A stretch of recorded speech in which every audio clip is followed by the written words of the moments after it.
प्रस्तुत है हरियाणा राज्य की साप्ताहिक समाचार समीक्षा। लेखक हैं वरिष्ठ पत्रकार संजीव शर्मा। वाचिका सुकीर्ति।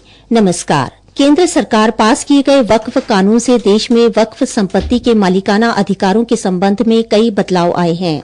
हाल ही में पारित हुए वक्फ संशोधन विधेयक 2025 का उद्देश्य पारदर्शिता बढ़ाना, शासन संरचनाओं में सुधार करना और वक्फ संपत्तियों को दुरुपयोग से बचाना है।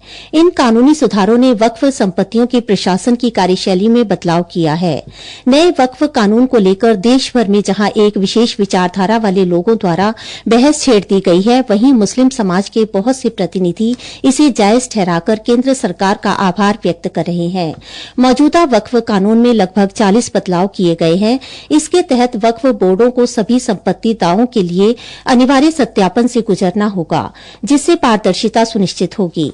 भारत में वक्फ संपत्तियों का प्रशासन वर्तमान में वक्फ अधिनियम 1995 द्वारा शासित है, जिसे केंद्र सरकार द्वारा अधिनियमित और विनियमित किया जाता है। प्रत्येक राज्य का अपना वक्फ बोर्ड होता है, जो अपने अधिकार क्षेत्र में वक्फ संपत्तियों पर प्रशासनिक नियंत्रण रखता है। देश के 30 राज्य, केंद्र शासित प्रदेशों और 32 बोर्डों की रिपोर्ट के अनुसार 8,72,000 संपत्तियां हैं, जो 38 लाख एकड़ से अधिक भूभाग को कवर करती हैं। 8,72,000 संपत्तियों में से 4,02,000 उपयोगकर्ता वक्फ हैं।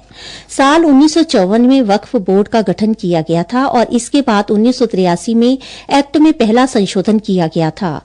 साल 1995 में फिर से संशोधन किया गया, जिसमें बदलाव करते हुए 1954 के एक्ट को बदल दिया गया था।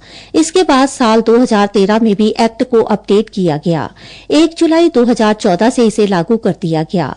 हालांकि इस रूल का विरोध भी हुआ, लेकिन जुलाई 2014 से वक्फ प्रॉपर्टी देने से पहले लीज बोली का सिस्टम शुरू कर दिया गया।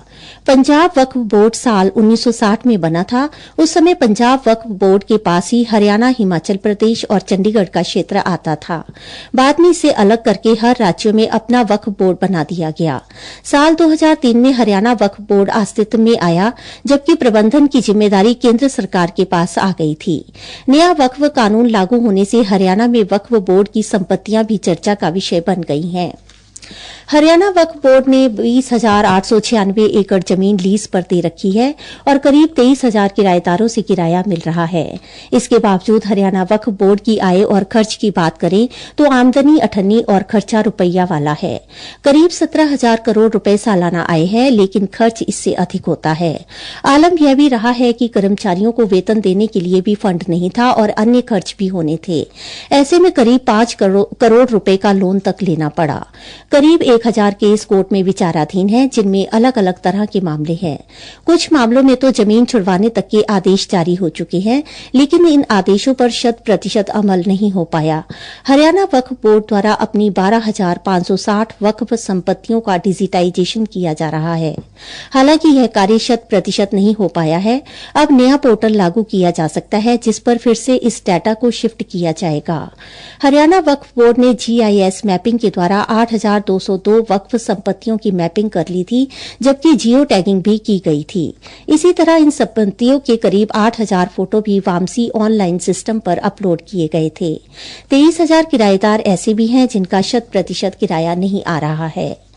हरियाणा वक्फ बोर्ड की सबसे ज्यादा संपत्ति 33,749 करनाल और नूंह जिले में है। कुरुक्षेत्र में 17,943 कनाल जमीन है और दूसरे नंबर पर है। तीसरे स्थान पर महेंद्रगढ़ जिला है, जहां पर वक्फ बोर्ड के पास 15,399 कनाल जमीन है। साल 2013 से लेकर साल 2016 तक कुल 52 करोड़ 2,000 की आमदन हुई है। नए कानून में लीज अब 5 साल, 10 साल और 30 साल तक की जा रही है। इससे पहले जहां 3 साल बाद लीज आसानी से रिन्यू कर दी जाती थी, अब बोली अधिक होने पर जमीन पर कब्जे का मालिक कोई दूसरा हो सकता है। लोगों में वक्फ कानून 2025 के बारे में भ्रांतियों व विपक्षी पार्टियों के प्रचार से निपटने के लिए भाजपा ने हरियाणा में 20 अप्रैल से वक्फ सुधार जन जागरण अभियान चलाया है। यह अभियान 5 मई तक चलेगा, जिसके माध्यम से भाजपा के नेता व कार्यकर्ता जगह जगह कार्यक्रमों का आयोजन करके लोगों को इस बारे में जागरूक करते हुए नए कानून के फायदे बताएंगे। इससे कानून को लेकर दुष्प्रचार करने वालों को भी जवाब मिलेगा। समाचार समीक्षा समाप्त हुई।